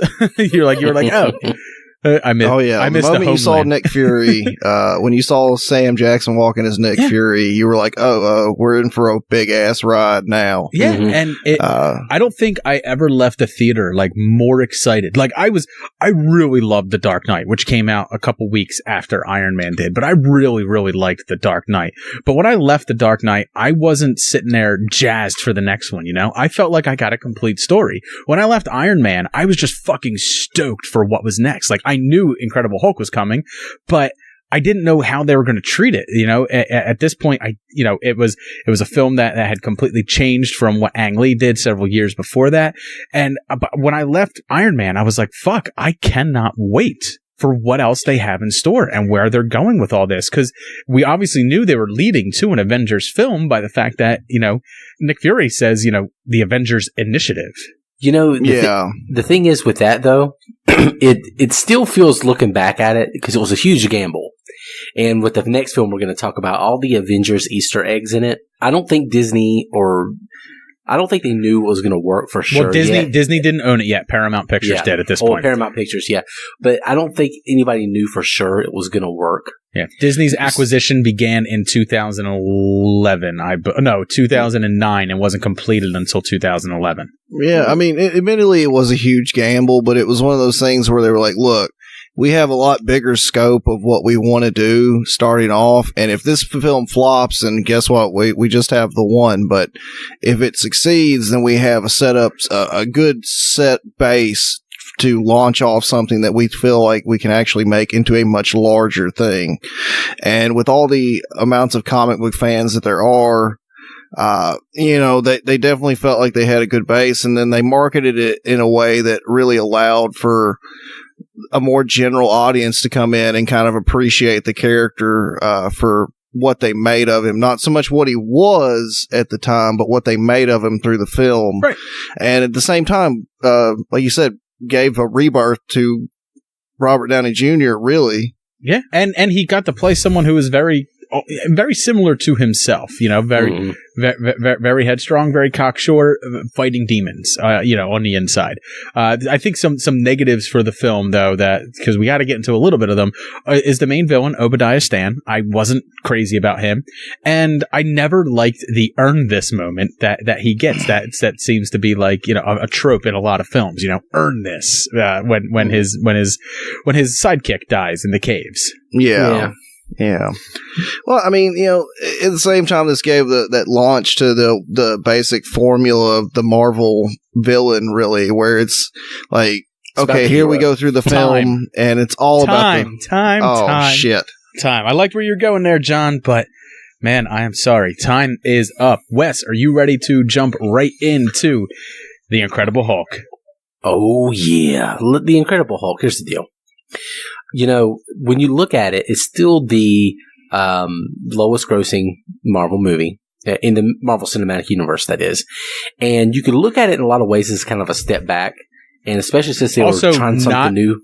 Not distributed by Paramount Pictures either. Distributed by Universal. Right. Because Universal still owns the rights to Incredible Hulk to this day. The distribution rights. And it's interesting, but I mean, you can still tell it was connected to Iron Man because it has all the Stark Industries stuff, same logo, has the Easter eggs at the end of the movie. So it's still in the same realm. And so in a lot of ways you could say, yeah, it was kind of a step back, but I think it made the right people happy. And I'm one of those people. I mean, the CGI is pretty bad. It's the only time I've ever not liked Tim Blake Nelson. But I don't like the way the Hulk looks in it. Like, I hate that broad shoulder, the long arms, and the extremely skinny waist. I far more enjoy the way he looks in the Avengers when they bring that out. I like the way he looks there. That looks more Hulkish to me. I don't know what it is. He kind of looks like a roided up surfer dude body in The Incredible Hulk. Yeah, he does, but it's at least it's a long shot away from the original Hulk. So in the original Ang Lee Hulk, he was bright fluorescent green, and his size could grow with his anger. So instead of being a 9-foot, raging monster, he could be a 15-foot raging monster, depending on how mad he was, or depending on how little they paid the special effects department to scale everything properly. Oh yeah, so he ended up like really huge with like a tiny ass head. Yep. But Wes, what are some of the other strengths that you found in the Incredible Hulk? I think the end battle is pretty damn good. Oh my God, right? That end battle is still, to me, one of the funnest ones to watch. And I just rewatched it several nights ago. It is, it's a lot of fun. And it actually has like this moment that like I kind of really get behind the Hulk, because he's not a character that I get behind, or that you really can get behind too much. You wind up getting behind David Banner more, or Bruce Banner more so than you get behind the Incredible Hulk. But there's that point where he has he's fighting Abomination, and he's just he screams out, "Hulk is stronger still," and I was like, yeah, I like that. I don't know what it is. I really like that. Like I like the emotional punch that for some reason like that roid rage brought to it, and the fact that the Incredible Hulk was not voiced in any other times by Edward Norton or by Ruffalo. He was voiced by Lou Ferrigno in all these movies. Lou Ferrigno still does the voice of the Incredible Hulk. That's crazy. Yeah, that's super awesome. So I want you all to just mentally picture Lou Ferrigno in a sound booth just going because he's 70-some years old and he's still doing that. Gosh. I have to say one real quick thing too. I'd be remorse if I didn't stay true to myself and just say one thing I like about the Hulk is Liv Tyler, because do you? Because I don't like her. I mean, her lips are gorgeous. I mean, I get lost just looking at her lips. Oh, that's all I'm talking. We're not talking about anything else. We're just. Oh, you're not talking about. He's just talking about physically looking at Liv Tyler. So you're not talking about prowess as an actress at all. She's an actress. Yes. Yes. I'm just teasing. No, I don't know. I fucking love Tim Roth in the movie. I really do. Yes. Tim Roth is great all the way through it, and I love how they start giving you like the Easter eggs for.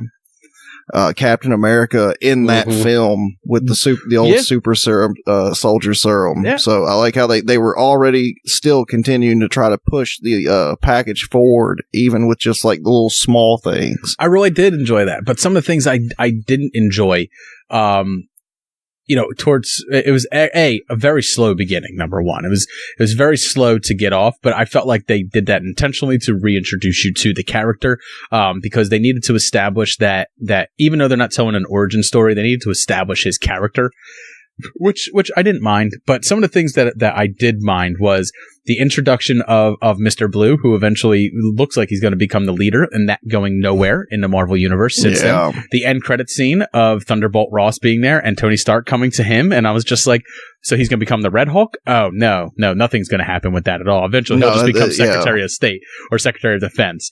And then the final thing is the original end shot for the film was supposed to be Edward Norton putting a gun in his mouth trying to kill himself, and the Hulk comes out and spits the bullet out, and that was supposed to be the final scene of the film, but they thought that it was too dark and Marvel didn't want to go with it. But it does get later they just give you that story later on in the story in the Avengers. And time. All right, John, are you ready to jump right into Iron Man Dose? All right, so Iron Man Dose, or 2 as it is, the reintroduction of Tony Stark as we go into the storyline. As it is here in America. Here in America. And it's worked out pretty good so far. Yeah, I mean, so far. Coming in, Tony Stark is back again, and we get to see, some more cool little gadgets throughout the story, but it also gives you the introduction of one of the second worst Marvel villains that they ever did. Agreed. Because Whiplash, yeah. Oh my God, they did Whiplash so bad. I want my board. I want my board. I want my board. I want my board. This is not my board. It's a bird, but they also give us one of the best Marvel villains in Justin Hammer. Yes. So I love this. Okay, yeah. So there's a mix. There's a mixture of things in it. Sam Rockwell is so good. He was so into this role that he went out and got a fake tan for it, and he purposely made sure that they extra oranged his hands so that when you look at him, he looks like the knockoff of what he really wants to be. Like everything he did, he went and bought the cheaper versions of suits that Robert Downey Jr. owned so that he would look like the cheaper version of Tony Stark. It's a beautiful thing. That just goes to the acting credit of Sam Rockwell. And because Sam Rockwell is a fucking great actor. Yeah, I absolutely love it. Jack, put that on your head. Can you fit that on your head? No, you can't fit that on your head. He can't fit that on his head, Ivan. He can't fit it on his head. Or when he's introducing the guns, like all the guns for War Machine, and he's going through it. You want to take a walk with this? You can. That's okay. We'll shoot downtown for you. Let's move on to something else. Yeah, and at the same time, and you also get the introduction of this film with War Machine as well. You get War Machine, good War Machine, right? Because the Terrence good Howard, War Machine, Terrence Howard, who cries every line he says. Next time, baby. No, that's that's fucking hilarious. Isn't Don Cheadle's in part 2? He is. But that's what we're saying. We got the good War Machine now. We got the good one with Don Cheadle because Don Cheadle's the actual War Machine there, and it's fucking great. It's well acted. He doesn't cry every line that he has. And then as you go along, it just gets worse. We also get Demon in a Bottle, which is a storyline that everyone kind of wanted. Now, they don't really go full blown with it, but you get the sense that Tony is spiraling out of control. Now, it's kind of a mix. His alcoholism is there to mask his depression over the fact that he's dying in the film. I guess going full on that he's an alcoholic and he fucks up and people die as a result of it was too much. But I guess they didn't want to take that full storyline because, I mean, in the comics, he's a raging alcoholic. And up until the mid-'80s, he was a raging alcoholic. Up until he was a raging alcoholic. So I guess they didn't want to take it all the way, that side of the field. So they kind of just combined it with the idea of he was dying of the plutonium. We get the essence. But one of my favorite scenes that is in that film is that scene when he's in front of the Senate committee on C-SPAN. And they're asking him questions. He's just like, no, you can't. It's a prosthetic. Technically, that is the most accurate definition of what it is. And he goes on, and he's like, you want my shit? You can't have it. But I did you a favor. I privatized world peace. Yes.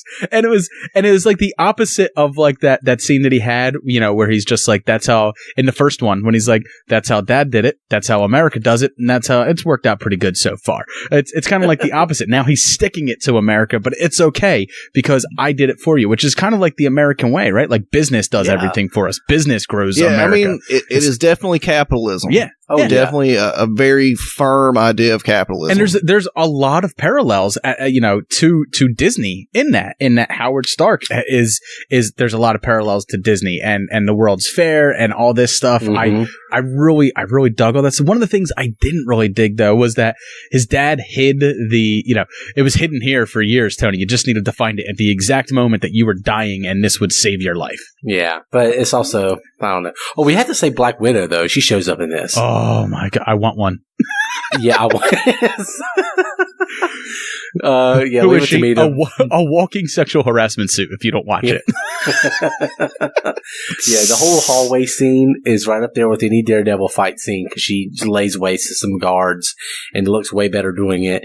And then, hands down, there's best time she looked like the Black Widow. She looked best in this one. Oh yeah, definitely. Yeah, I agree wholeheartedly. But damn. That's it. All right. That's because later on in the film, she's fucking pregnant at one point. That's Avengers Age of Ultron. That is time. Oh, I thought it was Winter Soldier. No, it's Age of Ultron. She was pregnant. It's Age of Ultron. You can actually watch some of the outtakes on that.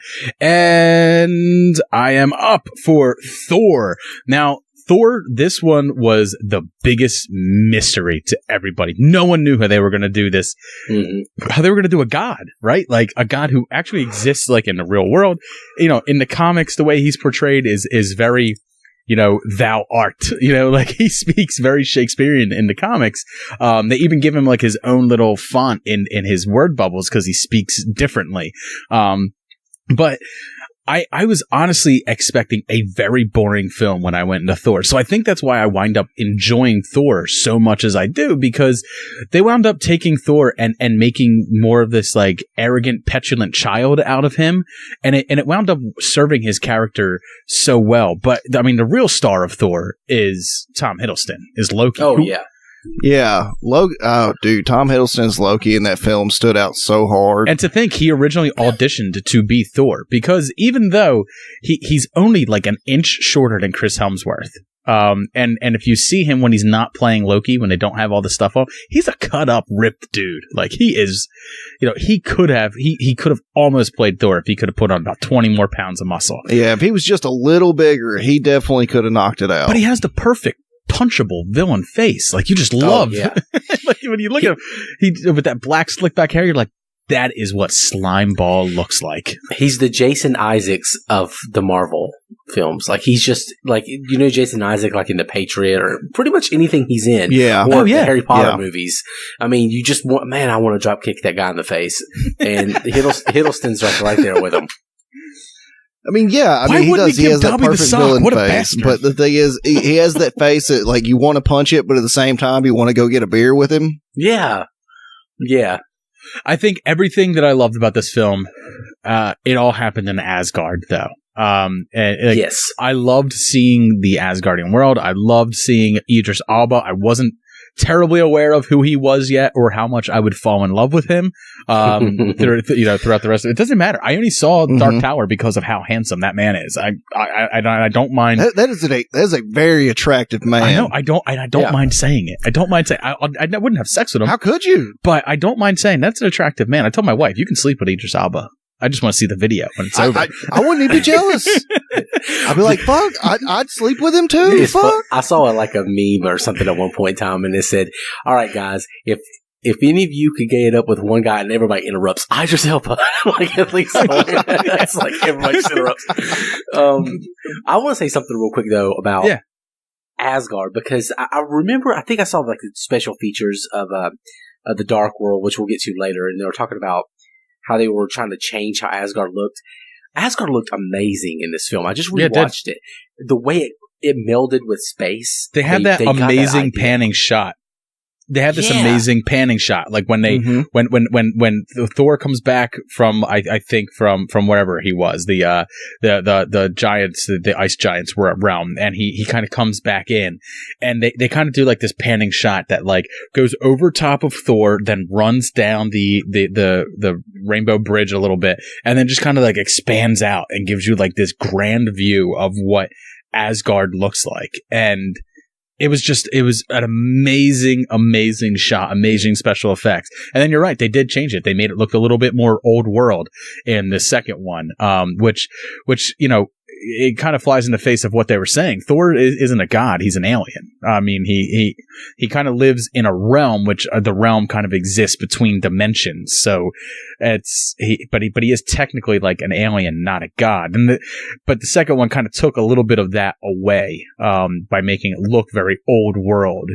Making it look like it was ancient. I mean, he is an alien, but he is a god. Right, he's worshipped as one. Yeah, he's worshipped as one, and they see themselves as gods because they are technically, unless you just outright kill them, they literally live for millennia, 5,000 years. I think it's mentioned in, and I want to say Thor 2 or Ragnarok. They live for 5,000 years. I want to say it'd probably be Thor 2 because I just watched Ragnarok not too long ago, and they don't mention it in that, but they do get into the thing with Odin. So, but one of the things that I actually like in it is Kat Dennings. I really enjoyed Kat Dennings. I didn't like Natalie Portman in it. I was not a big fan of Natalie Portman either. I thought their romance was dumb. You know what it is with Natalie Portman? I think everybody did. Yeah, the thing is with her, and I'm not trying to put down Thor when I say this, to the movie, because actually Thor's one of my favorite origin stories in Marvel. But I think Natalie Portman is so friggin' intelligent, she can't dumb herself down for blockbuster movies. Sorry. I'm going to agree with Wes on that, though. I let you go for about 5 seconds more than I should, because where's he going with this? I want to see. Yeah, but she can't. I don't disagree with you. I think that's what it is, because when you watch her in Annihilation, she's damn good. Yeah. And it's because she's not dumbing herself down any bit. So, Wes, you ready to jump right into the Captain America, the guy who punches the goose-stepping goons from Berlin? Yeah, Captain America. So this was the Marvel film that really set the bar for me. This is the one I was super excited for. When the first two, Iron directed Man by Joe Johnston, who was director of The Rocketeer and Jurassic Park 3. Yeah, Alan Rocketeer. That definitely had nothing to do with my excitement. Honestly, it really didn't. I just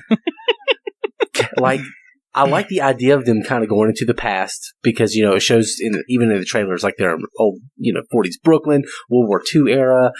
Captain America is maybe my favorite superhero. I really like Captain America. You have no idea how excited I got when I saw Dum Dum Dugan. I was just, Dum Dum Dugan's in it. That's it. I've lived. I've seen Dum Dum Dugan on screen in a fucking movie. Like, I've lived. He's like, I can die now. I've lived. Somebody said, though, this film played out like a Wikipedia article. It does. Yeah, it does. It does. And I still love it. A little bit. And there's certain elements that they got perfect. But, yeah. Rob from Fan Film Boys. This is his favorite Marvel film. When we did our top 5, he mentioned that this was his favorite Marvel film. And Captain America is my favorite Avenger. He's my favorite comic book hero. I have, Jay always likes to mention I have the shield tattooed on my left arm. Like, I absolutely love Captain America, and that's what I loved about this film. I love this characterization, and I was so worried that Chris Evans wasn't gonna do it, right? Because everything you saw him in, he was the crack up. He was the funny guy. He was fucking Johnny Storm. I didn't buy that as Captain America. 5 minutes into the film, when he was Skinny Steve, I bought it. That was it. Hook, line, and sinker. I was like, nope, this is the guy. This is the guy. He did a great job. Go ahead. I'm with Dave. With Chris Evans, I was totally worried about it going into the film because of the fact that he was Johnny Storm, and then I had seen him in The Losers, and he was always just the crack up guy. And at the same time, he was, the Johnny Storm thing was so bad that I was like, holy crap. Why did they choose him to play this? And then coming in 5-10 minutes in the movie, I was like, holy crap, they completely redeemed him. Oh, yeah. He was the perfect choice to play this character. The one problem with this film now, Hugo Weaving's great. Okay. No problem with him, but they've taken all these liberties with the aesthetics of the characters when they need to for film. But they didn't with Red Skull. They couldn't have done a little bit. He just looks stupid. I'm sorry. Right. It just looks I wanted dumb. him to look like a skinned face, but he didn't. Yes. He looked like a guy who was looked awesome. He looked like a guy that drinks about a fifth a day and spent too much time in the sun. He was just very red-faced. He really did. He just looked like he was just way too suntan. Yeah, it looked like Michael Jackson went out without his accessories in the sun. His cranial accessories. But to this day, we don't know where Red Skull is. He's never shown back up. It's one of the things that I'm a little remiss about, that he's never shown back up, because inside the Tesseract is the Space Stone, or so he's gone to space somewhere. I believe that's the stone. Yeah, and they never give you an idea as to where he actually came out or any of that. That's it. He was just teleported. Yeah, we don't know where.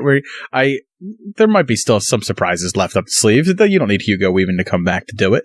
One of the things I really loved, though, was that whole montage of Captain America doing the USO shows, doing the Bond shows, because I love that song.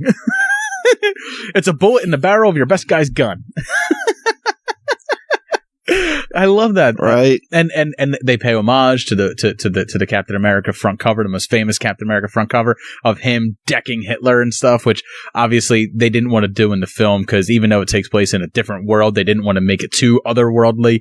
But I really enjoyed all that stuff, and I like the way that they made him come into his own throughout the film, and I even enjoyed the relationship they built with him and Bucky, because that comes up huge later on. That was really important. Yeah, that was, and they did a great job, which is, if they didn't do that, Winter Soldier would not be what it is to me and to other fans of the MCU if they completely undersold Bucky as a character, or his importance to Cap, or I mean, I do really enjoy in the storyline how they actually, instead of just making him a superhero and putting him right out there, like he had to earn his way into actually what he is, because they still tried to just use him as a poster boy, and then he had to physically push his way into being the actual like Captain America and being the actual like icon for what justice is actually supposed to be. Oh, Tommy Lee Jones, awesome.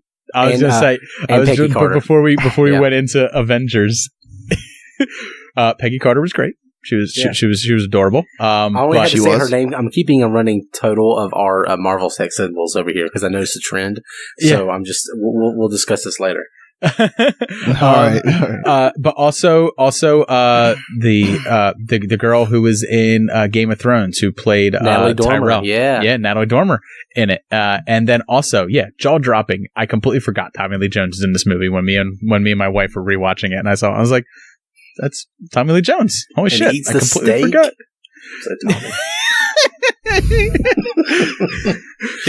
He makes me cry. I love that line. All right, John, you're up for Avengers. Are you ready, man? Last one. I think I got it. Go.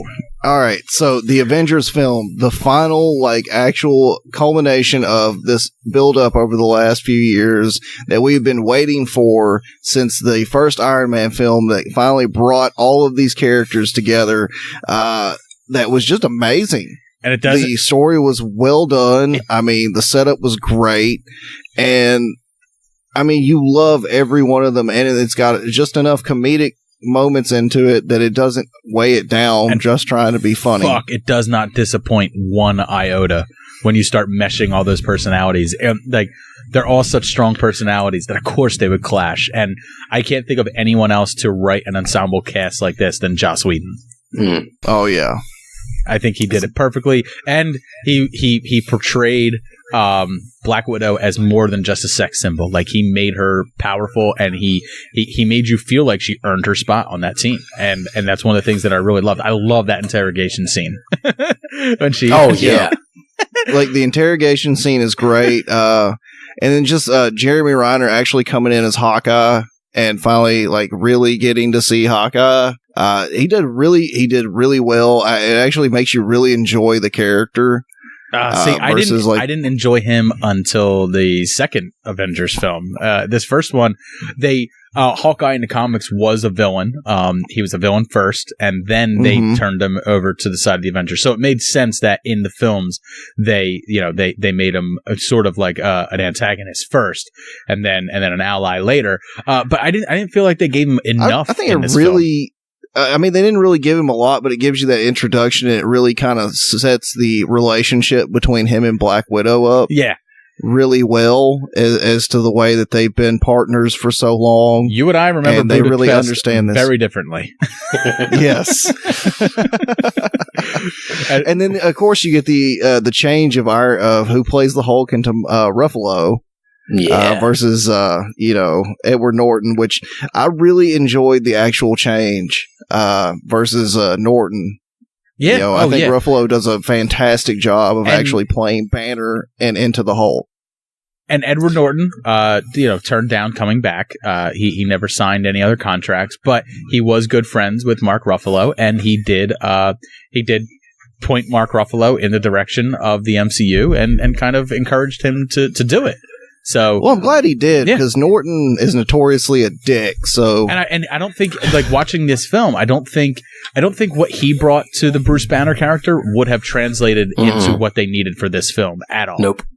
No, not at all. Not at all. I don't think it would have at all.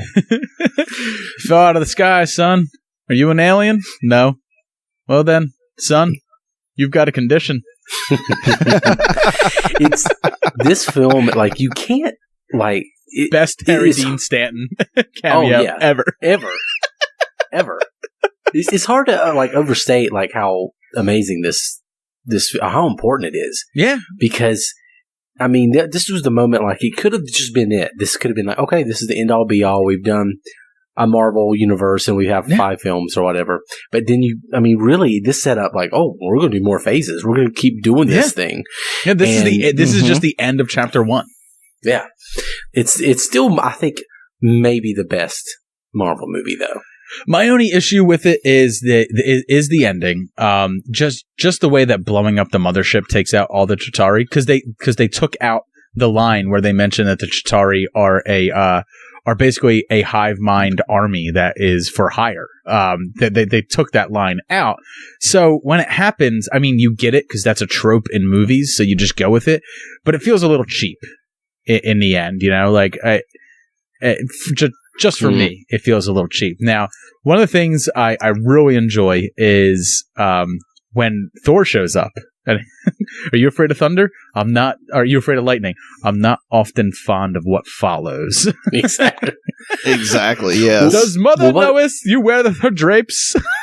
Well, you know, I have to be honest. I wasn't initially crazy about the idea of the Avengers. I'm probably one of the few people, because just to me, I guess I was too ingrained in the Dark Knight world, to me, where you have all these characters together. I'm like, it's going to be dumb.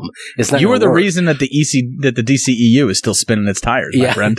Yeah, because they're like, everyone likes it dark, man. Everyone wants it dark. No. It wasn't the darkness. It was just the gritty realism. And I thought, well, it's not going to work having all these characters together. But when I saw the trailer and I saw, you know, the scene where Thor and Captain America and Iron Man are all fighting together, I'm like, oh, I was sold. I cannot wait to see this film. I think after Thor, they had permission to take things to a much weirder level and to really start taking it to a cosmic level and getting us to where we to where we are now with the MCU. And that's time. So sorry to take up the last few moments there, but no, it's all right. That's it. Right. I mean, obviously, you know, just want to look back before we close this. What do you guys think of the MCU Phase One? What is your favorite film in Phase One? Starting with Wes.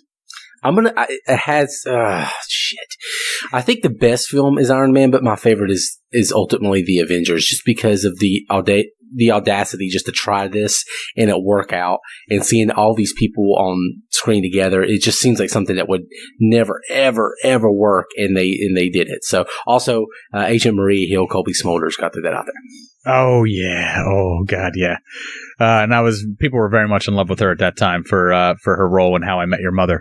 John, what's your favorite, or what is the best Marvel film in Phase One? I mean, I can't disagree with Wes, but at the same time, the best one probably, to me, honestly, is Captain America, because I thought it was so well done, and just the story was all, the way they put it all together was great. But yeah, no, the Avengers is definitely one of my favorites, just because I'd been waiting for it for so long, and I was so worried about how they were going to mesh all the characters together, and then when they actually did it, I was so amazed that I couldn't help but love it. Awesome. Mine is the Avengers. I thought it was the perfect marriage of all these characters. Well done, ensemble cast, banter all back and forth. It was literally like I was reading a Brian Michael Bendis comic book with the Avengers in it. I thought it was just well done. I thought it was, that's what I loved about the Avengers so much. Not so much the action. The action was great, but it was the characters and the way they interacted with each other. I just thought it was so well done. And it's what really made people look and go like, the Marvel Universe, this thing, it's real. Like, and I think Avengers was the first time that, you know, you weren't just seeing a singular character on screen. It was all of them together, and everyone goes, yeah, I can get down with one of these every 3 years. Can't wait for it. Mm-hmm. That's going to do it for our look back on Marvel Phase 1. Wes, tell everyone where they can find you. You can find me on Via VHS. I talk about old movies, 70s, 80s, and 90s, and I'm part of Podfix, and I'm on iTunes and Pornhub and all that fun stuff. John. Wait, are you on there as Scooter Danger Douglas Jr.? No, that's primarily where I'm Nestle Wesley, because melt in your mouth, not in your hand, kind of thing. But now we're going back to the Thunder, to Vanilla Thunder. Yeah, exactly. You never know. It's just there. It's part of me. Oh, Nestle Wesley melts in your mouth, not in your hands. There you go. John, where can everyone find you? They can find me at Now In Technicolor. Just Now In Technicolor in Google, and you'll find it, as well as Podfix with these great guys. You can find us on X Videos and YouTube Red. And YouTube Red. No, we don't. Just make sure you look up Rimjob Johnson when you're looking on X Videos. Don't search Live Leak for John. Don't do that. Don't do that. Don't do that. For goodness. You can also find John. He's the only man still trolling women with his penis on Russian roulette. on chat roulette. All the dick pics. And except for the fact that it's literally just a guitar pick. Just to tease something that me and John got coming up together, I'm going to be joining him on Now In Technicolor. We are going to be discussing Evil Dead and the Evil Dead remake, as well as possibly Cabin in the Woods and Evil Dead 2. We'll see what we have time for. But that's going to be a lot of fun. I've been looking forward to that for a long time. Ash vs. Evil Dead Season 3 is about to wrap up, so I can't think of a better time to jump in with you to talk about some Evil Dead. It's one of my favorite franchises of all time. Hell yeah, I'm looking forward to it. And then obviously we are the Super Movie Brothers. If you want to check out more of our beer reviews, head over to the Untapped app. That's UNTTAPD on iOS and Android, and you can see all of our beer reviews up on there. Also, make sure to follow and like the page on Facebook. You can also find us and comment on any episode on Twitter at SuperMoviePod. And then, of course, we are all three of us part of the Podfix Network. So head over to www.podfixnetwork.com. Check out and see what each one of us brings to the Podfix table. I guarantee you, any show you listen to, you will not be disappointed. Thanks a lot for listening. Have a great night. Cheers. Cheers.